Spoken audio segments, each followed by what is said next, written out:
सोचो बच्चों, अगर एक दिन के लिए बिजली वाला काम पर ना आए, मोची जूते ना बनाए, नाविक समुद्र में न जाए और जो रसोईया है वो खाना ना बनाए, तो हमारी जिंदगी कैसी हो जाएगी। यही बात इस खूबसूरत कविता में हमें बताई गई है कि हर काम खास होता है और हर काम करने वाला इंसान का सम्मान करना चाहिए। आज हम पढ़ने वाले हैं क्लास 9 कावेरी बुक की एक सुंदर सी कविता, gift of grace honouring our vocation. इस कविता में कवि भारत के अलग अलग आवाजों को सुनाते हैं, लेकिन ये सिर्फ आवाजें नहीं हैं। ये मेहनत की आवाज हैं, ये सपनों की आवाज हैं, ये पहचान की आवाज हैं। कवि हमें बताना चाहता है कि कोई काम छोटा या बड़ा नहीं होता। कवि कहते हैं, मुझे भारत खुशियां मनाते हुए दिखाई देता है, लेकिन भारत खुश क्यों है? क्योंकि यहाँ हर इंसान मेहनत कर रहा है। कोई लकड़ी का काम कर रहा है, कोई संगीत बना रहा है, कोई लोगों के घर को रोशन कर रहा है। यहाँ पर वॉइस मतलब सिर्फ लोगों के बोलने की आवाज नहीं है, बल्कि हर प्रोफेशन की आवाज है। हर इंसान अपने काम से भारत को आगे बढ़ा रहा है। अब कवि कारीगर की बात करते हैं। सोचो, एक पेंटर, एक बुनकर, एक कलाकार, वे अपनी कला से दुनिया को रंगीन बनाते हैं।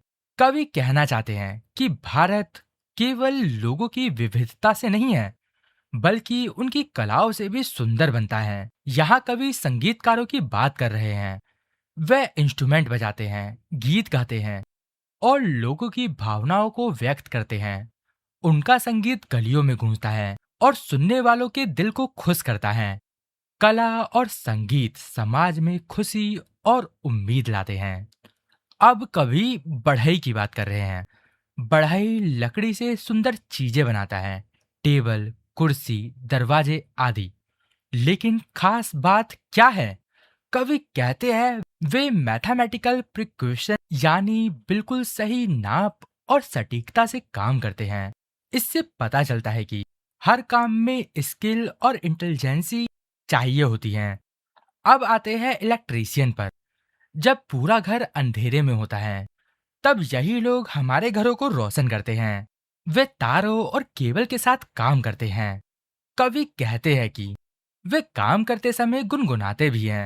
वो अपने काम को बोझ नहीं समझते, बल्कि खुशी से करते हैं। अब कवि नाविकों की बात करते हैं। वे समुद्र में जाते हैं, मछलियां पकड़ते हैं, गीत गाते हैं और वापस आकर समुद्र की कहानियां सुनाते हैं। सोचो, कितना कठिन काम है ये। फिर भी वे मुस्कुराते हुए ये काम करते हैं।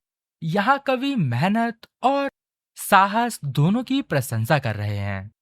अब मोची अपने काम पर गर्व करता है, क्योंकि उसके बनाए जूते लोगों को चलने, दौड़ने, खेलने और घर लौटने में मदद करते हैं। कवि बताना चाहते हैं कि छोटा दिखने वाला काम भी समाज के लिए बहुत ज्यादा जरूरी होता है। अब कवि कुक, डिजाइनर की बात करते हैं।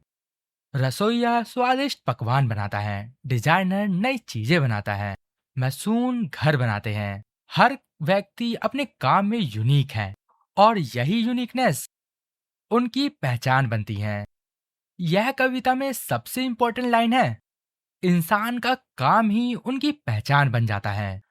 अगर कोई मेहनत और ईमानदारी से काम करता है, तो वही उसका सम्मान बन जाता है। तो बच्चों, जब भी आप किसी इलेक्ट्रीशियन, कारपेंटर, कुक या शू मेकर को देखें, तो उनके काम का सम्मान जरूर करें, क्योंकि समाज तभी चलता है जब हर व्यक्ति अपना काम ईमानदारी से करता है। तो बच्चों, ये पोएम आपको कैसी लगी मुझे ये कमेंट में जरूर बताना। और वीडियो पसंद आई है और मेरी मेहनत रंग लाई है, तो वीडियो को लाइक कर देना और वीडियो को अपने दोस्तों में भी शेयर कर देना। तो अब इस वीडियो को मैं एंड करता हूँ, तो इसके बाद मिलता हूँ मैं अगले पोएम या स्टोरी के साथ।